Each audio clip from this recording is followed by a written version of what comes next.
26ஆம் தேதி நைட்டு 27ஆம் தேதி அதிகாலை ரஷ்யால இருந்து சாகி ட்ரோன்கள் மொத்தம் 13 உக்ரைனோட பல பகுதிகளையும் தாக்குறதுக்காக உள்ள வந்திருக்கிறதா உக்ரைன் தரப்புன்னு சொல்லியிருக்கிறாங்க. அதுல 10 ட்ரோன்களை நாங்க தடுத்து நிறுத்திட்டோம் அப்படிங்கிறத சொல்லப்பட்டு வருது. இந்த 10 ட்ரோன்களை எந்த இடத்துல வச்சு இடைமறுத்தி இருக்கிறாங்க அப்படின்னா Q oblast, Kharkiv, Sumi oblast இந்த 3 பகுதியில தான் அதிகமான ட்ரோன்களை இன்டர்செப்ட் பண்ணியிருக்கிறோம் அப்படிங்கிறாங்க.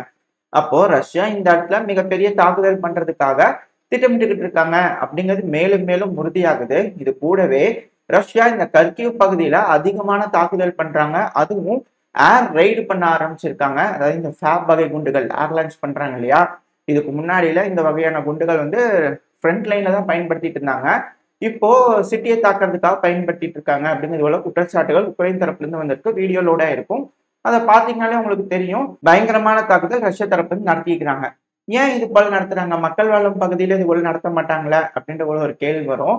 இதுக்கு முன்னாடியே ரஷ்யா இந்த பகுதியில இருக்கக்கூடிய கரண்ட் ஃபெசிலிட்டிஸ் எல்லாத்தையும் தாக்கி அழிச்சிட்டாங்க. கரண்ட் ஃபெசிலிட்டிஸை தாக்கி அழிச்சிட்டாங்க அப்படின்னாலே 2-3 மாசம் ஆகுங்கிறாங்க. போன பதிலே அதுக்கான இமேஜ் லோட் ஆயிருக்கும். இப்ப திரும்பி லோட் பண்ணி காட்டுறேன், நீங்க பாத்தீங்கன்னா தெரியும். கர்கிவ் பகுதியில் இருக்கக்கூடிய பெரும்பான்மையான வீடுகளுக்கு கரண்டே இல்ல, 2 to 3 months ஆகும் அப்படின்னு உக்ரைன் தரப்பும் சொல்லிக்கிறாங்க. ஸோ பார்க்கும்போது நம்மளுக்கு ஓப்பனா தெரியுது. சிலருக்கு இதுல மாற்று கருத்து இருந்தாலும் என்ன கருத்துன்றது போன பதிலே சொல்லியிருப்போம், அதை திரும்பி திரும்பி பேசிட்டு வேணாம். பட் ஆனா இப்ப அங்க கரண்ட் இல்லை அப்படின்னா தண்ணி ஃபெசிலிட்டி எல்லாம் கொடுக்க முடியாது, ஏகப்பட்ட சிக்கல் இருக்கும் மனிதர்கள் அங்க வாழ்றதுக்கு. அதனால அங்க இருக்கக்கூடிய சிவிலியன்ஸை ஆல்ரெடி உக்ரைன் தரப்பு இருந்து அப்புறப்படுத்த ஆரம்பிச்சிட்டாங்க. பல செட்டில்மெண்ட்ஸ்ல இருந்தும் மேண்டேட்டரி இவாக்குவேஷன் சொல்லி உக்ரைன் வந்து இவாக்குவேட் பண்ணிக்கிறாங்க சிவிலியன்ஸை. அப்படி இவாக்குவேட் பண்ணி சில நபர்கள் இருக்குதான் செய்வாங்க. அந்த டைம் வந்து பாத்தீங்கன்னா இப்போ ரஷ்யா வந்து தாக்குதல் பண்ணிட்டாங்க அப்படின்ற குற்றச்சாட்டு உக்ரைன் தரப்பு இருந்து இருக்கு. இப்படி தாக்குதல் பண்ணதுனால ஒரு நபர் இறந்துட்டாங்க, 19 பேருக்கு மேல காயமடைஞ்சிட்டாங்க, அதுல குழந்தைகளும் இருக்காங்க அப்படிங்கிறதோட உக்ரைன் தரப்புல இருந்து குற்றச்சாட்டு வருது. ஆனா ரஷ்யா தரப்புல இருந்து என்ன சொல்றாங்கன்னா அந்த பகுதியில ஃபுல்லா மிலிட்டரி வந்து அசம்பிள் பண்ணியிருக்கிறாங்க, அதனால நாங்க தாக்குதல் பண்றோம் அப்படிங்கிறதோட சொல்லியிருக்கிறாங்க. ஏன்னா அவங்க சொல்றதும் புரிஞ்சுக்கிற மாதிரி இருக்கு.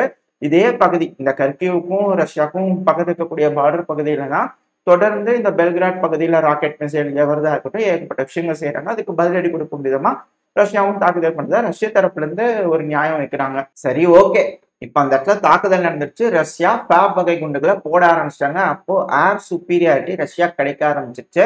ஏர் சுப்பீரியாரிட்டி கிடைக்குதுன்னா ரஷ்யாவோட ட்ரூப்ஸ் அங்க முன்னேறதுக்கு எல்லா வசதிகளும் அங்க இருக்கு அப்படிங்கிறத வந்து புரிஞ்சுக்க முடியுது. இதுக்கு மேல ரஷ்ய வீரர்கள் முன்னேறணும்னு நினைச்சா ஈஸியா போக முடியும். ஏன்னா அந்த பார்டர் பகுதியில இருந்தா தாக்குதல் நடக்குது. அதனால அந்த பகுதியை பிடிச்சாதான் ரஷ்யாவோட பகுதிக்குள்ள தாக்குதல் நடக்காம இருக்க முடியும்.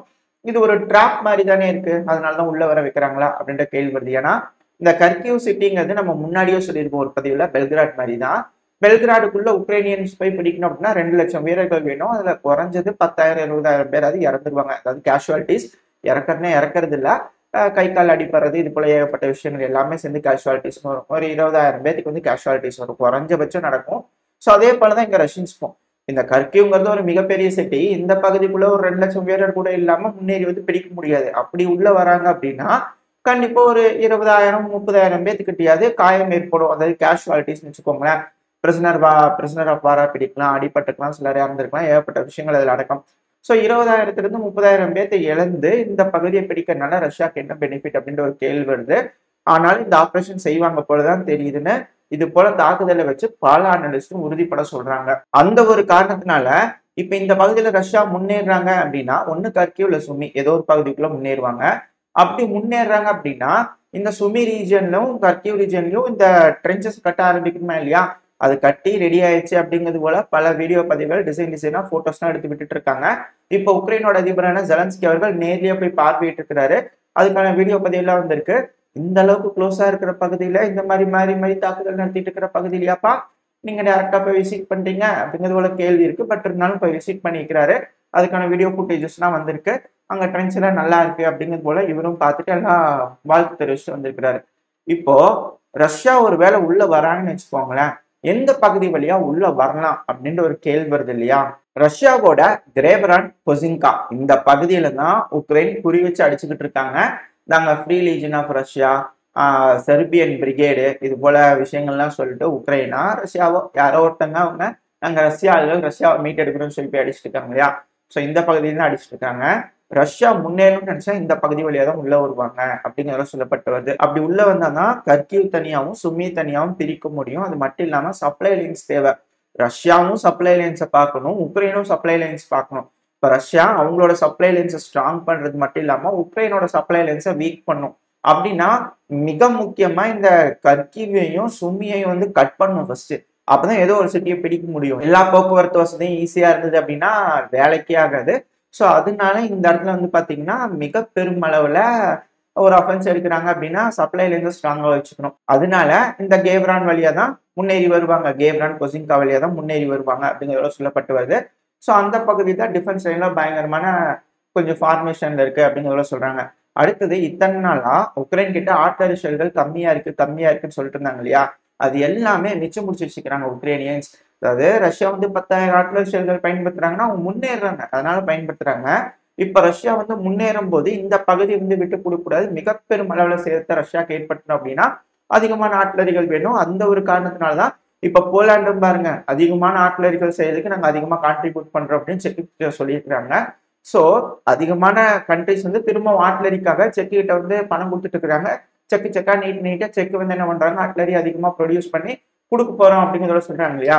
சோ அதிகமான ஆர்டிலரி இப்ப உக்ரைனுக்கு கிடைக்க போது, இதை பயன்படுத்தி ரஷ்யாவோட முன்னேற்றத்தை தடுத்து நிறுத்திட்டாங்கன்னா வெற்றி அப்படின்றதோட கொண்டாடாங்க இல்லையா. திரும்ப உக்ரைனோட புகழ் பாட ஆரம்பிச்சிட்டாங்க அப்படின்னா உக்ரைனுக்கு வேணுங்கிற உதவி எல்லாம் செஞ்சு அடுத்த ஸ்பிரிங் விண்டர்ல ரஷ்யாவை பாத்துக்கலாம் அப்படிங்கிற வரைக்கும் ஒரு டைம் பீரியட் கிடைக்குமா இல்லையா. ஏன்னா ரஷ்யா அடி வாங்கியிருந்தாங்க அப்படின்னா அவங்க திரும்ப ஒரு ரீக்ரூப் ஆகி ஃபார்ம் ஆகி வரதுக்கு ஒரு 6 மாசம் டைம் ஆகும். அந்த டைம்ல திரும்பி உக்ரைனை ஸ்ட்ராங் பண்ணிக்கலாம் அப்படிங்கிறதோட சொல்லப்பட்டு வருது. இது போல நடந்துட்டே இருக்கும் பட்சத்துல ஒரு கட்டத்துல எல்லாரும் உட்காந்து பேச்சுவார்த்தை நடத்தி சுமூகமா முடிச்சு கொடுத்துருவாங்க. ரஷ்யா உன்னாலையும் முடியல முன்னேறி வர்றதுக்கு, உக்ரைனாலையும் எதுவும் மீட்டெடுக்க முடியல, அதனால வாங்க உட்காந்து பேசி முடிச்சுக்கலாம் அப்படின்னு உக்ரைன் ஒரு பக்கத்துல வெயிட் கிடைச்சிடும் இல்லையா அப்படிங்கிறதோட சொல்லப்பட்டு வருது இந்த அனலிஸ்ட் தரப்புல இருந்து. உங்களோட கருத்துக்கள் என்ன அப்படிங்கிறத, இதை பத்தி நீங்க என்ன நினைக்கிறீங்க அப்படிங்கிறத மறக்காம கமெண்ட் செக்ஷன்ல சொல்லுங்க. இப்போ உக்ரைன் வந்து ட்ரென்ச் எல்லாம் அமைச்சிருக்காங்க, ஆர்டிலரி செயல்கள்லாம் அதிகமா வரப்போகுது. அப்புறம் வந்து இதுல திரும்ப இந்த பிரான்ஸ் பிரச்சனை வந்து இவங்க தப்பு பண்ணிட்டாங்க, நாட்டோ நாடுகளே அதிருப்தியில இருக்கிறாங்க அப்படிங்கிறதெல்லாம் சொல்லப்பட்டு வருது. இந்த பிரான்ஸ் தரப்புன்னு சொல்லியிருந்தாங்க இல்லையா, நாங்க உக்ரைனுக்கு ராணுவ வீரர்கள் அனுப்ப போறோம்னு சொல்லிட்டு, அது இன்னுமே பேசிட்டு இருக்காங்க. மாறி மாதிரி ஒருத்தவங்க ஒரு கட்சி சொல்லிட்டு இருக்கிறாங்க. அதுல வந்து முக்கியமான ஒரு பாயிண்ட் என்ன அப்படின்னா, இப்ப வந்தாலே ஒரு நல்ல பாயிண்ட் என்னன்னா, பிரான்ஸ் ரஷ்யாவை மிரட்டுறதுக்காக இந்த பாயிண்ட் சொல்ல, பிரான்ஸ் நேட்டோ நாடுகளோட நட்பு நாடுகள் இருக்கு இல்லையா அவங்கள மிரட்டுறதுக்காக சொல்லியிருக்கிறாங்க. இங்க பாருங்க, ஒழுங்கு மரியாதையா உக்ரைனுக்கு கொடுக்கக்கூடிய எய்டை அதிகப்படுத்துங்க, அப்படி இல்லையா நான் அதிகப்படுத்துற மாதிரி பண்ணிடுவேன் பாத்துக்குங்க அப்படிங்கிறது போல இது ரஷ்யாக்கான மிரட்டல்கள் இல்ல, நேட்டோல இருக்கக்கூடிய நாடுகளுக்கான மிரட்டல் அப்படிங்கிறது போலையும் சொல்லப்பட்டுவது. இது கேட்கறது கொஞ்சம் வித்தியாசமா இருக்கு, இது நம்ப தகுந்த வகையில் இருக்கு. ஏன்னா பிரான்ஸ் கிட்ட இருந்து அப்படி ஒரு ஸ்டேட்மெண்ட் வந்ததுக்கு அப்புறம் தான் நம்ம தொடர்ந்து பதிவுல பாத்தீங்கன்னா அடுத்தடுத்த நாடுகள் ஒடியாந்து அடுத்தடுத்த ஆட்காரிகளுக்கு நாங்க பணம் தரம் கொடுத்துட்டு இருந்தாங்க இல்லையா. சோ இதை வச்சு பார்க்கும்போது இது கொஞ்சம் மேட்ச் ஆகிற மாதிரி தெரியுது. உங்களுக்கு இதை பத்தி என்ன யோசிக்கிறீங்க அப்படிங்கிறத சொல்லுங்க. அப்புறம் முக்கியமான விஷயத்துக்கு வந்துடும். இப்ப இந்த பிரச்சனையை பொறுத்த வரைக்கும் உக்ரைன்ல வந்து கரப்ஷன் இருக்கு, அதுல மாற்று கருத்தே இல்ல. உக்ரைன்ல இருக்கக்கூடிய நியூஸ் ஏஜென்சிஸ் அது வந்து ப்ரூவ் பண்ணிட்டு இருக்காங்க. அதுவும் முன்னிலையில நின்று சண்டை பிடிக்கக்கூடிய வீரர்களுக்கு வேணுங்கிற உணவு பற்றாக்குறை இருக்கு, அவங்களுக்கு வேணுங்கிற லாஜிஸ்டிக் சப்ளை இல்ல. அதாவது ஆட்லர்கள் கொண்டு போய் கொடுக்கணும், இது போல ஏகப்பட்ட விஷயங்கள் இருக்கு இல்லையா. மருந்து வேணும்னா கொண்டு போய் கொடுக்கணும், ஏகப்பட்ட விஷயங்கள் இருக்கு.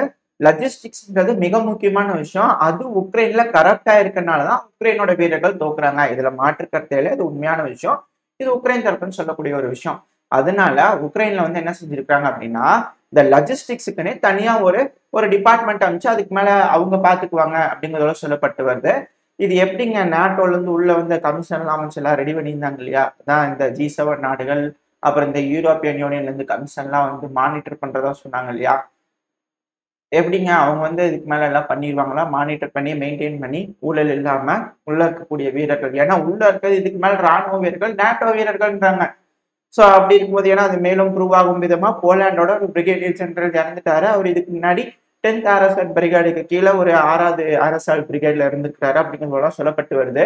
சோ இதெல்லாம் வச்சு பார்க்கும்போது கண்டிப்பா இதுக்கு மேல மேற்கு நாடுகளோட ஆளுங்களை உள்ள வர போறாங்க. அப்படி உள்ள வரும்போது அங்க இருக்கக்கூடிய வீரர்களுக்கு ப்ராப்பரான லாஜிஸ்டிக்ஸ் இல்லைன்னா அந்த நாடுகள் எல்லாம் சும்மா இருக்க மாட்டாங்க இல்லையா. அதனால அவங்களே வந்து இந்த லாஜிஸ்டிக் பிளானுக்காக தனியா ஒரு கும்பல் அமைச்சு அதுக்கு மேல பண்ணுவாங்க. அதுக்கும் உக்ரைன் மேலேயே ஒரு பூசி உக்ரைன் தான் பாத்துக்கிறாங்க அப்படிங்கிற சொல்றாங்கன்னு ஒரு பகுதியில சொல்லிட்டு இருக்காங்க.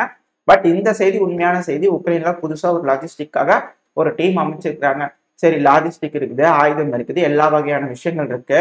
இப்போ மொபைலைசேஷன் பண்ணுமா இல்லையா, மொபைலைசேஷனுக்கு உக்ரைன்ல வந்து பாத்தீங்கன்னா புதுசா ஒரு டிராஃப்டை வந்து பண்ணியிருக்கிறாங்க மொபைலைஸ்க்காக. இந்த மொபைலைசேஷன்ல பிரதானமா பார்க்கக்கூடிய விஷயம் என்ன அப்படின்னா, 25ல இருந்து 60 வயசுல இருக்கக்கூடிய அனைவரும், யாரா வேணா இருங்க, எல்ஜிபிடில இருங்க, என்ன கேடரா வேணா இருங்க, நீங்க பைனரியா இருங்க, இல்ல டெப்டனரியா இருங்க, யார் வேணா இருங்க, அதெல்லாம் கணக்குல. உங்களுக்கு வயசு 25ல இருந்து 60, பாட்டியா தாத்தாவா இல்ல யாரா இருந்தாலும் சரி, வா உள்ள வா, மிலிட்டரி ட்ரைனிங்க்கு வாங்க, அவ்வளவுதான் மொபைலைசேஷன். இந்த மொபைலைசேஷன் படி டிராஃப்ட் பண்ணக்கூடிய அனைவர்களுக்கும் 5 மாசம் வரைக்கும் ட்ரைனிங் கொடுப்பாங்க அப்படிங்கிறது சொல்லப்பட்டு வருது. அதாவது வெறும் 5 மாசம் தான் ட்ரைனிங். இதெல்லாம் நடைமுறைக்கு சாத்தியமான ஒரு விஷயமா? 5 மாசத்துக்கு ஒருத்தவங்களுக்கு, இப்போ நானே இருக்கேன், நல்லா கொழுக்கு முழுக்குன்னு இருக்கேன், நான் போய் ஒரு துப்பாக்கி எடுத்து ஓடுன்னு சொன்னேன்னா, நான் 5 மாசம் ட்ரைனிங் கொடுத்தேன்னா அந்த துப்பாக்கி தூக்குறதுக்கு தான் எனக்கு ட்ரைனிங் கிடைக்குமே தவிர, ஒரு இடத்துல இருந்து இன்னொரு இடத்துக்கு ஓட முடியுமா? என்னங்க இது அப்படிங்கிறது போல இருக்கு. பட் ஆனால் இதெல்லாம் கண் துடைப்புங்க. ஆல்ரெடி நேட்டோ ட்ரிப்ஸ் எல்லாம் உள்ள வருவாங்க, அவங்களுக்கு வேணுங்கிற எடுபடி வேலையை செய்யறதுக்காக இது போல மொபைல் யூஸ் பண்றாங்க அப்படிங்கிறது பண்ணி சிலர் எல்லாம் சொல்லிட்டு இருக்காங்க. மேபி அது ப்ரோபகண்டாவும் இருக்கலாம், இல்ல சிலர் நம்புறவங்களாவும் இருக்கலாம். கருத்துக்களை உங்ககிட்டே விட்டுறேன், எது எடுத்துக்கணுமோ எடுத்துக்கோங்க. பட் ஆனா இது போல நடக்கக்கூடிய ஒரு விஷயம் இருக்கு. அடுத்தது மிக முக்கியமான பாயிண்ட் இதுல என்னன்னா, 18 வயசுக்கு மேல இருக்கிற அனைவரும், ஓகேங்களா, 18 வயசுக்கு மேல ஆச்சுனாலே இந்த பேசிக் மிலிட்டரி ட்ரைனிங்காக மொபைல் யூஸ் பண்ணும். அவங்கள வந்து மொபைலைஸ் பண்ணி 18 வயசுல இருந்து ட்ரைனிங் கொடுக்க ஆரம்பிச்சுவாங்க. ட்ரைனிங் கொடுத்ததுக்கு அப்புறமா அவங்க மிலிட்டரி ஏஜ் வர வரைக்கும் என்ன பண்ணலாம் ஏது பண்ணலாம் அப்படிங்கறது யோசனையில வச்சுக்குவாங்க. ஆனா 18 வயசு ஆனாலே மொபைலைஸ் பண்ண ஆரம்பிச்சிருவாங்க, ட்ரைனிங் கொடுக்க ஆரம்பிச்சிருவாங்க. இந்த விஷயம் தான் வந்து மிக பெருசா வந்து ரஷ்ய அதிபரான விளாடிமிர் புட்டின் அவர்கள் வந்து ஹைலைட் பண்ணி காமிச்சிருந்தாரு. அதாவது ஹிட்லர்ல பிளான் போட்டிருந்தாங்க இல்லையா மொபைலைசேஷனுக்கு, அதே மாதிரி இருக்குதுங்க. அதுக்கு இதுக்கு வித்தியாசமே இல்லை, அதை அப்படியே பின்பற்றாங்க அப்படிங்கிறது போல ஒரு மிகப்பெரிய குற்றச்சாட்டை ரஷ்ய தரப்புல இருந்து வச்சிருந்தாங்க. அதாவது நீங்க ஒன்ஸ் அவங்கள புடிச்சிட்டு போய் ட்ரைனிங் கொடுத்துட்டாலே தேவைப்படுது எமர்ஜென்சி போ அப்படின்னு சொல்லி அனுப்பிச்சு விட்டுருவீங்க. அது வரைக்கும் நீங்க ஹோல்டு பண்ணிலாம் வச்சிருக்க மாட்டீங்க அப்படிங்கிற கருத்து தான் பெரும்பான்மையான மக்களுக்கு இருக்கு. உங்களோட கருத்துக்கள் என்னன்னு சொல்லுங்க. ஏன்னா ஒருத்தங்களை இருக்கா புடிச்சிட்டு போறாங்க, ட்ரைனிங் கொடுக்குறாங்க, அது போர் நடந்துட்டு இருக்குது. இந்த சமயத்துல வந்து அவங்க சும்மா வச்சுக்குவாங்க நீங்க நினைக்கிறீங்களா அப்படின்னு ஒரு கேள்வி வருது. இது போக போக என்ன 16, 15, 12 அப்படி ஆயிருமா அப்படின்ற கேள்வி வருது. பட் ஆனா இதை ப்ராசஸ் பண்ணிட்டாங்க, இது மொபைலைசேஷன் ஆரம்பிச்சிடும் அப்படிங்கிறதோட சொல்லப்பட்டு வருது. இந்த ஒரு காரணத்தினாலதான் குழந்தைங்களை பிடிச்சிட்டு போறதுனாலதான் அங்க இருக்கக்கூடிய பெண்கள் ரோட மறைச்சிருந்து புரட்சி பண்ண ஆரம்பிச்சிருக்காங்க, போராட்டம் பண்ண ஆரம்பிச்சிருக்காங்க அப்படிங்கிறத சொல்லப்பட்டு வருது. இதுல சிலர்லாம் வந்து தப்பிச்சு போறாங்க, மால்டோவாக்கு, ஹங்கேரிக்கு, அங்க பிடிச்சிட்டு போறாங்க அத்தனை பேர்த்தையும் எந்த ஏஜா இருந்தாலும் எந்த வயசா இருந்தாலும் தப்பிச்சு போறாங்க. ஆண்கள் பெண்கள் யாரா இருந்தாலும் பிடிச்சிட்டு கொண்டு போய் டைரக்டா ட்ரைனிங் கேம்ப்லயே ஒப்படைக்கிறாங்க அப்படிங்கிறதோட சொல்லப்பட்டு வருது. இதெல்லாம் மிகப்பெரிய கொடுமை அப்படின்னு சிலர் சொல்றாங்க. பட் சிலர் இது ப்ரொபகண்டான்றாங்க. சோ இந்த இடத்துல, அதாவது சுமி கர்கிவ்ங்கிறது தான் இந்த உலகத்திலே இந்த வேர்ல்டு வார் 1, வேர்ல்டு வார் 2 இந்த சமயத்துல நடத்தக்கூடிய பிரச்சனைகள், இந்த போர்லாத்தை விட இதுக்கப்புறம் பல யுகத்துக்கு பேச போறது battle of Kharkiv, battle of சுமியா மாறும் அப்படிங்கிறது சிலர் சொல்றாங்க. அப்புறம் இதுக்கு வந்து அதிகமான ஆயுதங்கள் வேணும்னு சொல்லியாச்சு. ஆல்ரெடி போலாண்டு வந்து செக்குக்கு அடிஷ்னலா சொல்றேன்னு இருக்காங்க. இப்ப அமெரிக்கா வந்து பாத்தீங்கன்னா துருக்கிட்ட பேசிட்டு இருக்கிறாங்களாமா. அடிஷ்னலா வந்து அமினிஷன், வெடிபொருட்கள்லாம் வேணும், என்னப்பா உன்னால என்ன அரேஞ்ச் பண்ண முடியும்? ஏன்னா சோவியத் யூனியன் ஆயுதங்கள்லாம் வச்சுக்கிறாங்க இல்லையா, S-400 வேற வச்சுக்கிறாங்க. துருக்கியோட வந்து பாத்தீங்கன்னா அமெரிக்கா இணைஞ்சு சில ட்ரேடு வர்த்தகம்லாம் பண்றதுக்கு இருக்காங்க. முன்னாடி சாங்ஷன் போட்டிருந்தாங்க, அதெல்லாம் கொஞ்சம் ரப்பர் வச்சு அழிச்சு காமிச்சுட்டு ஏதோ பண்ணிக்கலாம் வாங்க அப்படிங்கிறதுல ஏதோ குச்சி முட்டை குருவி ரொட்டி துருக்கி கொடுத்து துருக்கியும் ஒத்துக்க வச்சு இருக்கிற பேஸ் பண்ணிட்டு போயிடுவாங்களா உக்ரைனுக்கு அப்படிங்கிறதோட கேள்வி வருது. ஒரு மிக பிரம்மாண்டமான திட்டத்தோட மேற்குலக நாடுகள் இருக்காங்க. இதை எப்படி ரஷ்யா எதிர்கொள்ள போறது அப்படிங்கிறது தான் இங்க ஒரு கேள்வியா இருக்கு. இதுல மிக முக்கியமான விஷயம் நம்ம முன்னாடியே சொன்னதுதான், இந்த கர்கிவ்லயும் சரி சுமிலையும் சரி ரஷ்யா கால் எடுத்து வச்சாங்கன்னா கெர்சன் பகுதியில உக்ரைன் வந்து ஆம்பிபிஎஸ் லேண்டிங் பண்ண ஆரம்பிச்சிருவாங்க. கீழே வந்து பாத்தீங்கன்னா கிரீமியால வந்து ஆம்பிபிஎஸ் லேண்டிங் பண்ண ஆரம்பிச்சிருவாங்க. மிகப்பெரிய தாக்குதலா இருக்கும். அது ரஷ்யாவுக்கு வந்து கொஞ்சம் வீழ்ச்சியா இருக்கும் அப்படிங்கிறதையும் சொல்லிட்டு இருக்காங்க. ஸோ இது எல்லாம் விஷயம், இதெல்லாம் கள நிலவரம். இப்போ நம்ம ரஷ்யா உக்ரைன் பிரச்சனையை பொறுத்த வரைக்கும் நடக்க போறது, நடக்கலாம், நடந்துகிட்டு இருக்கக்கூடிய விஷயங்கள்லாம் பேசியிருக்கோம். இதை பத்தின உங்களோட கருத்துக்கள் என்ன? இதுல எது சாத்தியம், எது இல்லைன்னு நினைக்கிறீங்க அப்படிங்கிறது மறக்காம கமெண்ட் செக்ஷன்ல சொல்லுங்க. இதோட இந்த பதிவை நம்ம முடிச்சுக்குவோம். இந்த பதிவு எப்படி இருந்துச்சு, உங்களுக்கு பிடிச்சிருக்கா? பிடிச்சா ஃப்ரெண்ட்ஸ் அண்ட் ஃபேமிலியோட ஷேர் பண்ணிட்டு, நம்ம சேனல் இன்னும் சப்ஸ்கிரைப் இல்லைன்னா மறக்காம சப்ஸ்கிரைப் பண்ணிக்கோங்க. இந்த பதிவு நல்லா இருந்திருக்கும் நம்பிக்கையில் அடுத்த பதிவில் உங்களை சந்திக்கிறேன். அது வரைக்கும் ஸ்டே சேஃப். By by.